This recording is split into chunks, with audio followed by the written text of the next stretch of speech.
You guys ready for a shitty presentation that I'm gonna skip my ass through? You ready? Okay. Okay, so this is what you already know about the Avalon game. Or you should already know about the Avalon game. Whether you actually do know this is... Look, honestly, if you don't, that's kind of your problem, to be honest.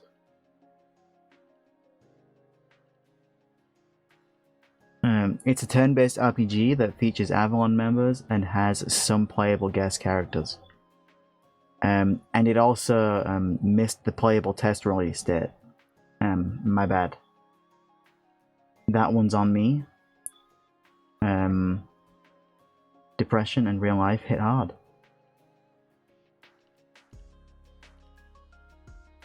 How far along is progress? I'd tell you if the screen wasn't actually put off. There we go. There we go. How far along is progress?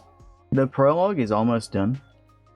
It's pretty much in a playable state. There's just a few little touch-ups that I need to do, and it should be finished by the end of May completely, which will allow you guys to get your hands on a playable 1.0 version of the game, hopefully by the middle of May.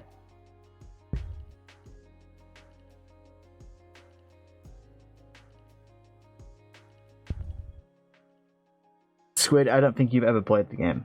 Boogie has played some of it. But I don't think you've actually tested any of it. I can't remember.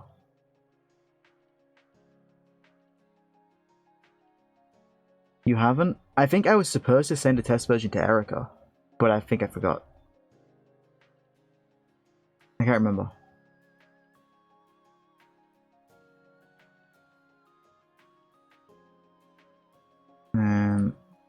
The Avalon members that are in the game. I'm in it. I'm a stance-based DPS character, and my ultimate switches stances, and I get different abilities based on which stance I'm in. Teki is a time-based DPS character. He applies time dots and can stun the enemy. Elva is a complete utility character. Her kit will mainly consist of stealing abilities from other Avalon members, as well as some of her own. Hikaru is a glass cannon wizard DPS, dealing both light and shadow damage. Narin is an elemental magician, using the power of the four winds, as well as ice and lightning. Lucian is the only tank on the Avalon roster. He's based on keeping order on the timeline, right? That's his whole stick. So he's a time tank. Linnea is not in the game. Yeah, Lucian's a buff motherfucker.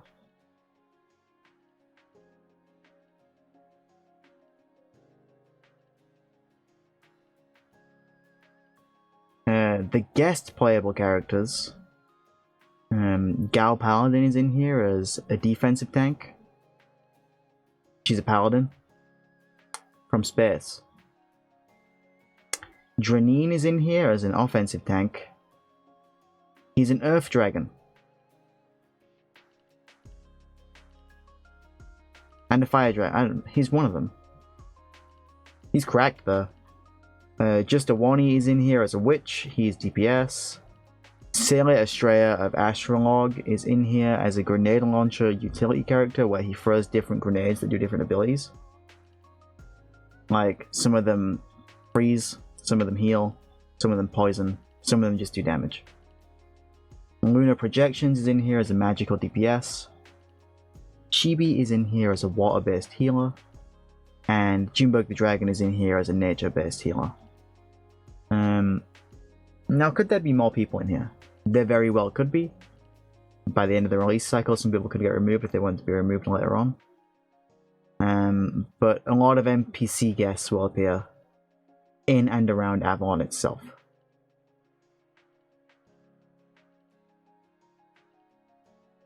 I'm gonna have to move myself for this. But where the hell am I? Guys, I've lost myself. There we go. Move myself down. Okay, so this is the overworld map. This is a test version of the overworld map. There are mini dungeons, like there's one here, which is a sand dragon. There's one down here where you fight an ice dragon. There's one here where you fight a fire dragon. There's one down here where you fight a nature dragon. There probably will be one up here. There's probably going to be one over there. But yeah, this is a version of the game. Will this map be the final map? I don't know. Maybe not. Maybe so. The main villain will be up here. And yeah, this will be unlockable at the end of the prologue. It might not look like this when you get your hands on it. It might. There will be a central Avalon castle hub where you go inside and you can find all the guest NPCs. And there will be teleportation available to the Avalon member realms, that being the casino, clock tower, the library, Elva's Garden of Souls, the treehouse, and the Paradox realm.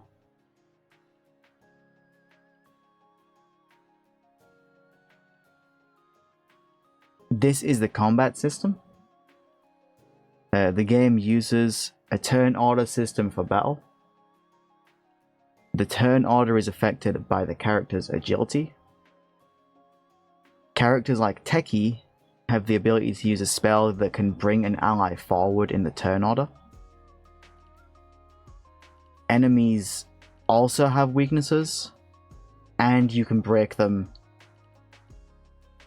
kind of like in Octopath, when if any of you played Octopath Traveler, you kind of hit the enemy with whatever weakness and it'll take down their shield, and they'll eventually break and get stunned for a little bit. That kind of shit happens here.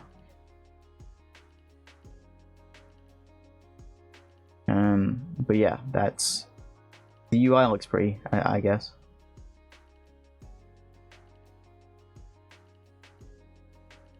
That's kind of the end of the presentation. I haven't had an amazing day, so I'm not going to stream for too long. I don't think so, at least.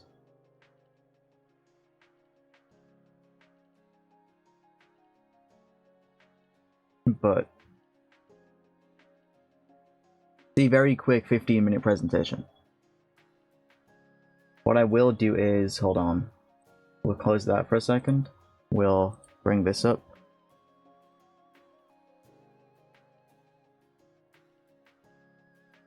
And I'll actually show you the game. This is a newer version of the overworld map. It's bigger. And there's another mini dungeon up here.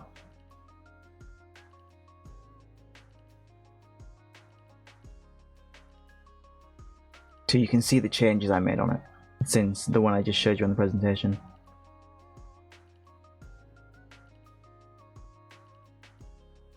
But yeah, these are all the classes.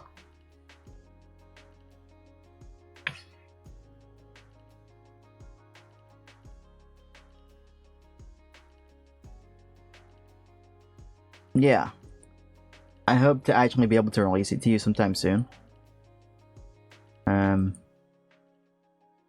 But I don't know when I'll actually do that. Let me...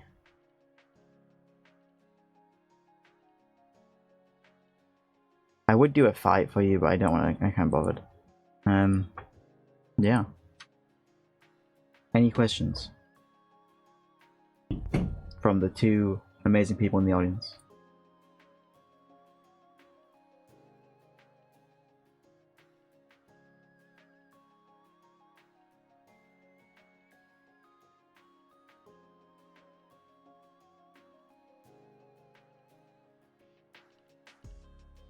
Junebug has none.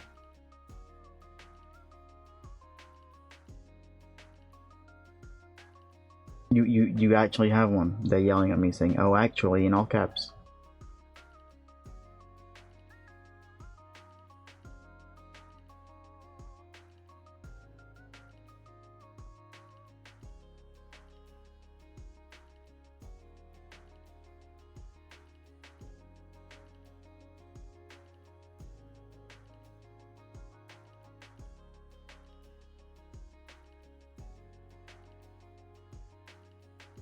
I await your question.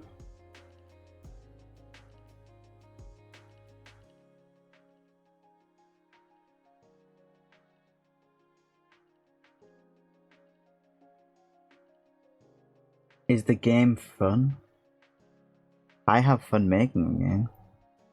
I have fun playing the game too, but I know everything about the game. So my definition of fun is different from your definition of fun. Do you have fun playing the game when I give you test versions of it?